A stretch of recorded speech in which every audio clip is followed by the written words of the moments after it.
I'm Johanna La. I'm the incident manager and also the whistleblower case handler at ASI. I work with ASI for 9 years now, and I'm part of the Integrity Services unit. Today, I get support from my colleague Vlad.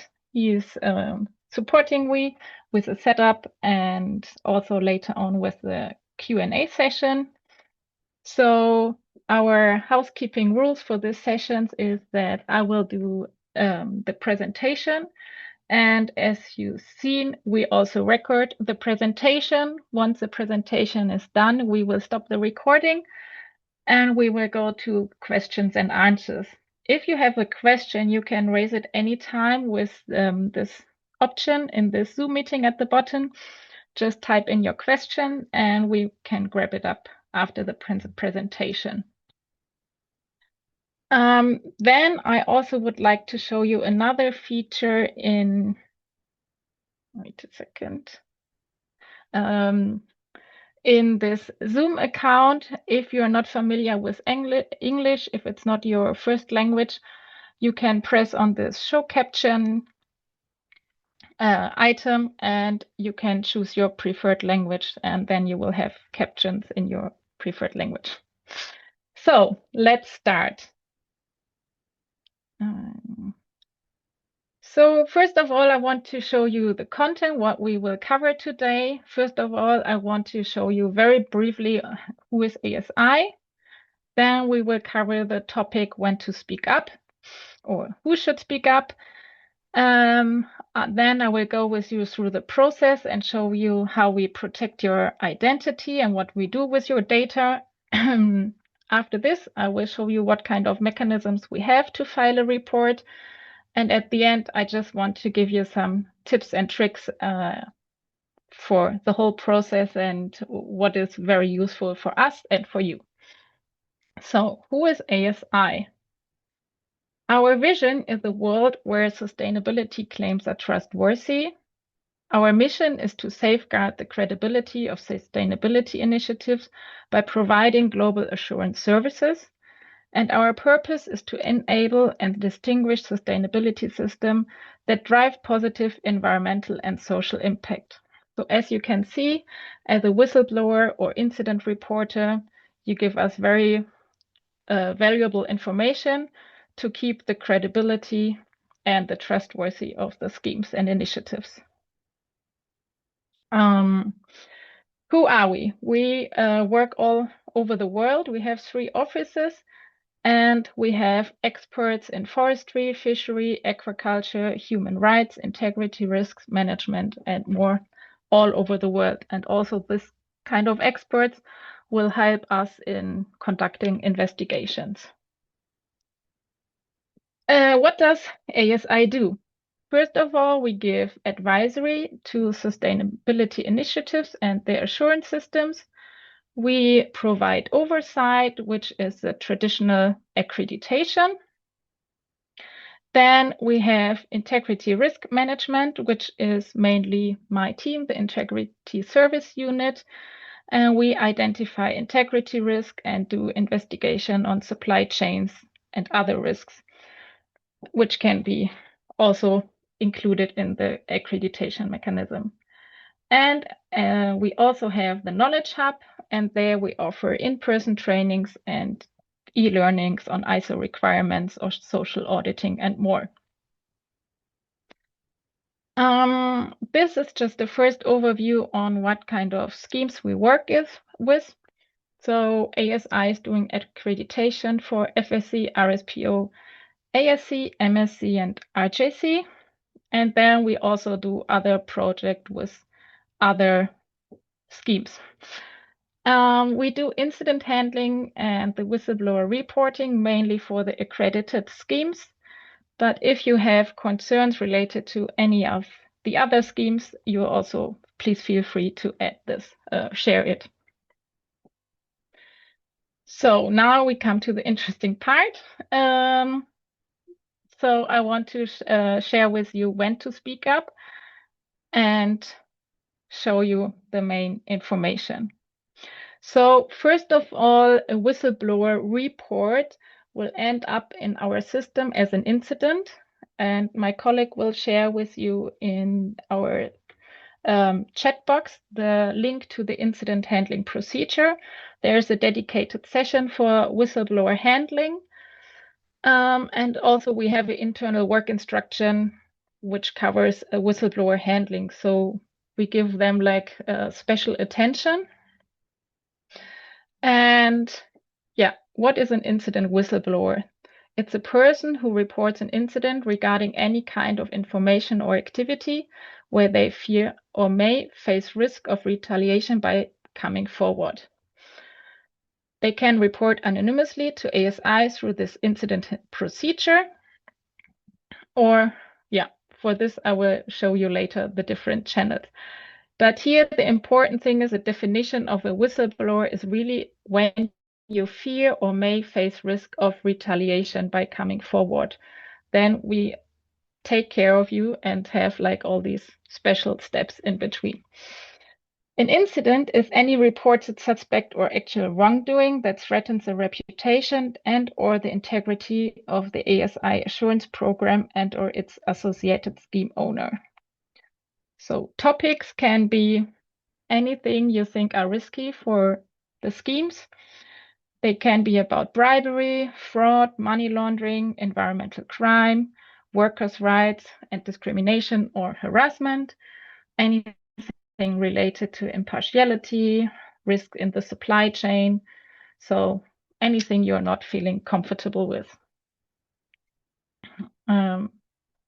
So the next step is already how we protect your identity. I will walk through our process and show you what we do for your sensitive information. First of all, you will submit information. I will show you the channels later on. We handle all information confidential to safeguard reporters from retaliation. And any information that could reveal whistleblower's identity is removed and kept password protected. So as I said, whistleblower reports are covered by incident handling. So an incident will be created in our system, but really only with minimum information. So it might be information that it's about impartiality or a forged document by this and this certificate holder, but nothing more. Then also all the documents are password protected in a different extra file and are only shared with very specific persons. The second step is we do the appraisal. It's done by me, or if it's very technical, I get support from one of our experts. We review the database and see if we have already similar cases or if we can connect it to something else. We do a scoring of the incident. This is also described in the incident procedure. Then we propose actions, which we discuss with the program managers, and we draft an investigation plan, which is shared with the whistleblower reporter. And this is a very, very important point for me because sometimes a little information can already reveal your identity. In most of the cases, you're reporting anonymously, so I don't know your role. I don't know if you work in a company, where you're acting. And it could be that only by asking for a specific document, those people know already where we can only get this information from. So I really, really encourage you to keep in communication with us on the investigation plan, on the development to really keep you safe. So once we discuss the investigation plan, ASI will respond to your whistleblower report. We will never ever use directly your evidence and go with a document and share it to the person saying, look, we have this kind of piece of information. There must be something wrong. We will always record it collect it on our own means and with a confirmation by you. As well, when we do investigations for a whistleblower report, we do not mention any case number, incident number, we just go and do our investigations. Then, yeah, sometimes we also do more desk-based research first to find more information which can like add information to the case. And as well, we do on-site assessments or remote assessments to collect evidence or investigate further and confirm the case. Then, once we have done our investigations, we close the incident. For sure, you will receive the outcome, but we also have to consider the confidentiality agreement that we have with CAPS. And we will also ask you for any impact from the outcome on your well-being, because, yeah, we really want you to be safe and take care of you. So let's go to the next slide. So what ASI can do, we do have anonymous and encrypted whistleblower channel. I will describe this to you later. This channel is hiding your IP address and the location, so it's really anonymous, and it also enables document sharing and communication back and forth. We password protect your documents to make sure they cannot be easily distributed and accessed by anyone. We will never, as I said, directly use the information that you share with us, and we will always ask for your consent when we do investigations. So what we can't do is, as a whistleblower, you are protected by various laws depending on your jurisdiction. But as an international organization, ASI cannot provide legal guidance for all the different jurisdictions. So we encourage you seeking independent legal advice to understand your rights and protections under applicable legislation. So now we talked a lot about who is ASI, when to speak up, how we handle your information. So now the most important point is, how can you share information with ASI? So last year, especially exactly 1 year ago, we introduced the Whistleblower Channel, which is built on the Global Leaks platform. There, the submissions are anonymous by default, and you receive an anonymous tracking code for further communication. And this is, as I said, really important that you keep this code so we are able to follow up and continue communicating and sharing the investigation plan and follow up together on how we investigate your case.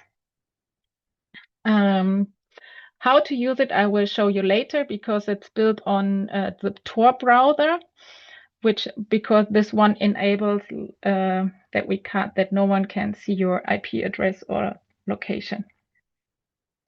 If this is too complicated for you, you can always write to this integrity email address.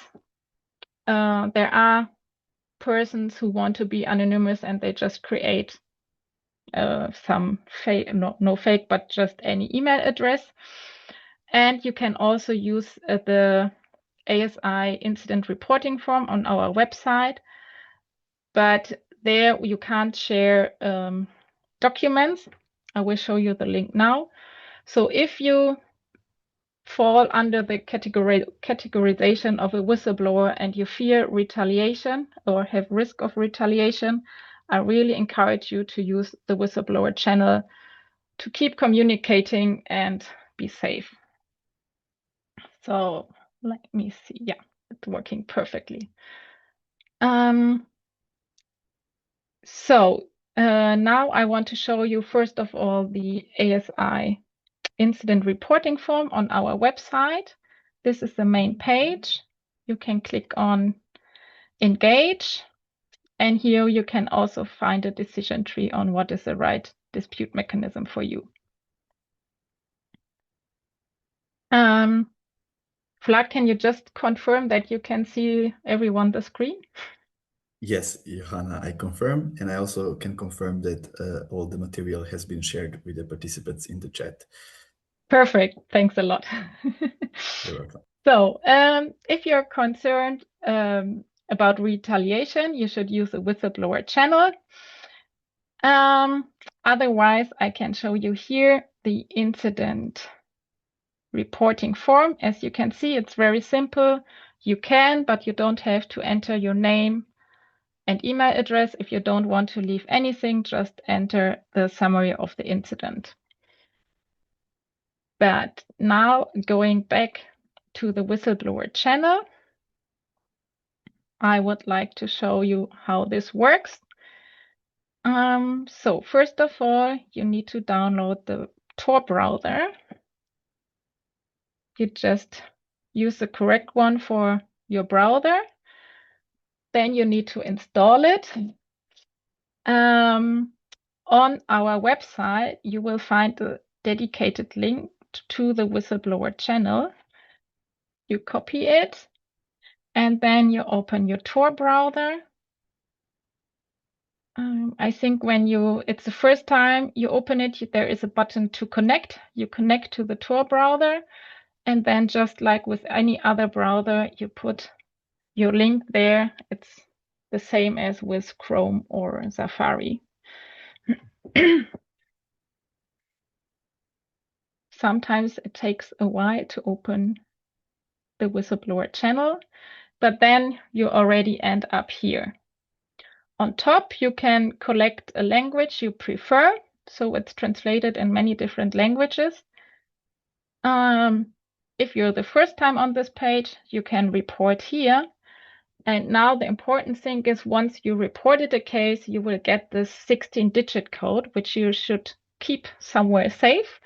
Because if you fill it in here, you can go back to your case and you can see if I responded to you, if I have a question, if I share an investigation plan with you, if I have an update. So please take care of this code to come back to your case. If it's the first time, just click on report. You need to agree. And here you are already in the form where we are asking the question. So just to summarize in a few words, describe some more details. There are different questions. One important might be if you want to share evidence, you can click here on yes, and then you have a field to upload your documents. At the end, you just click on submit, and then you will get this digit code. I can't do it here right now because I have to fill in first all the fields to get a code. Okay, going back to the presentation. Wait a second. Let's go again to the slideshow. My last point are some best practices and safety guidelines. One item which is very important, if you feel unsafe or if you have any concerns about retaliation at any point in the process, please immediately reach out to your contact person, ideally about the whistleblower channel. I'm managing the whistleblower channel, so you know you will talk to me. You can withdraw your report anytime and we will stop the investigation immediately. Then please keep communicating with ASI. This allows us to communicate on the progress and also to save your identity and talking about the investigation plan.